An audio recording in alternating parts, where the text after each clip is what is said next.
తీరాలని చెప్పి ముఖ్యమంత్రి గారు భద్రాచలం వచ్చినప్పుడు నేను ఆయన గారిని అడిగాను. కొన్ని డబ్బులు ఇస్తే ఆ కొద్ది డబ్బులతోటే ఈ 3 పంప్ హౌస్లు పూర్తి చేసి తప్పకుండా ఈ సంవత్సరమే నీళ్లు ఇచ్చే అవకాశం ఉందంటే పెద్ద మనసుతోటి ఆయన గారు అంగీకరించారు. దాని ఫలితంగా ఎలక్ట్రిసిటీ బోర్డుకి కట్టాల్సినటువంటి నిధులతో పాటు మిగిలినటువంటి పెండింగ్ వర్క్స్ అన్నిటికీ కూడా నిధులు శాంక్షన్ చేశారు. ప్రియమైనటువంటి అడ్వైజర్ పెంటారెడ్డి గారు, సిఈ శ్రీనివాసరెడ్డి గారి టీం మొత్తం కూడా ఈ నెల రోజులుగా కష్టపడి ఈ కార్యక్రమాన్ని అంకురార్పణ చేశారు. ఇది ప్రారంభం మాత్రమే. ఇందుట్లో 6 మోటార్లు ఉన్నాయి.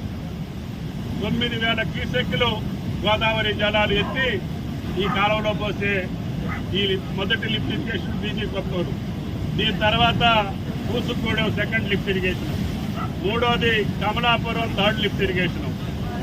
అధికారులు కోరేది ఏంటంటే ఈ యొక్క నెల రోజుల్లోనే ఈ 3 పంప్ హౌస్లు ట్రయల్ రన్ చేసి ఏనుకూరు లింక్ కెనాల్ వరకు ఏ రకమైనటువంటి అభ్యంతరం లేకుండా, ఆటంకాలు లేకుండా మెయిన్ కెనాల్ పూర్తి చేసి భగవంతుడి దయ వల్ల, శ్రీరామచంద్రుడి దయ వల్ల వైరా ప్రాజెక్టుకి ఈ సంవత్సరం నీళ్లు పంపించేటటువంటి అవకాశం కల్పించమని చెప్పి అధికారులను ఆదేశించాం.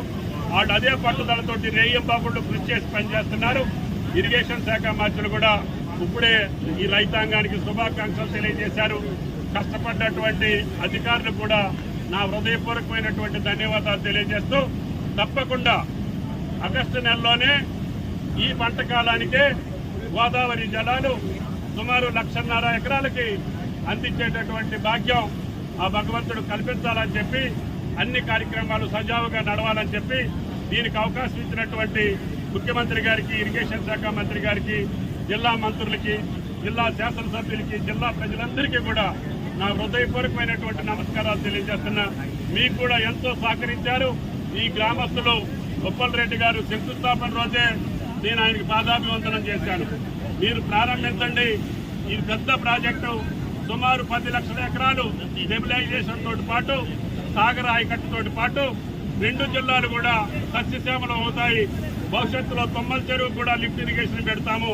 అవసరమైతే ఇల్లెందు ప్రాంతానికి కూడా ముఖ్యమంత్రి గారిని అడిగి ఆ ప్రాంతానికి కూడా నీళ్ళు ఏ రకంగా వెళ్లాలో తప్పకుండా ప్రయత్నం చేస్తాము. ముందు ఖర్చు పెట్టినటువంటి సొమ్ముకి, ఖర్చు పెట్టినటువంటి నిధులకి అర్థవంతంగా మనం ప్రతి సంవత్సరం ఒక 2 లక్షల ఎకరాలు నీళ్లు ఇచ్చేటట్టుగా ఈ ప్రాజెక్టు పూర్తి చేసుకుంటే రేపు రాబోయే 3-4 సంవత్సరాల్లో ఆ 2-3 టన్నెల్స్ పూర్తి చేసి మొత్తం ఆయకట్టుకి నీళ్లు ఇచ్చేటటువంటి ఆ యొక్క శక్తిని, సామర్థ్యాన్ని మాకు కలిగించాలని చెప్పి ఆ భగవంతుడు ప్రార్థిస్తూ మీ అందరికీ హృదయపూర్వక నమస్కారాలు. Thank you.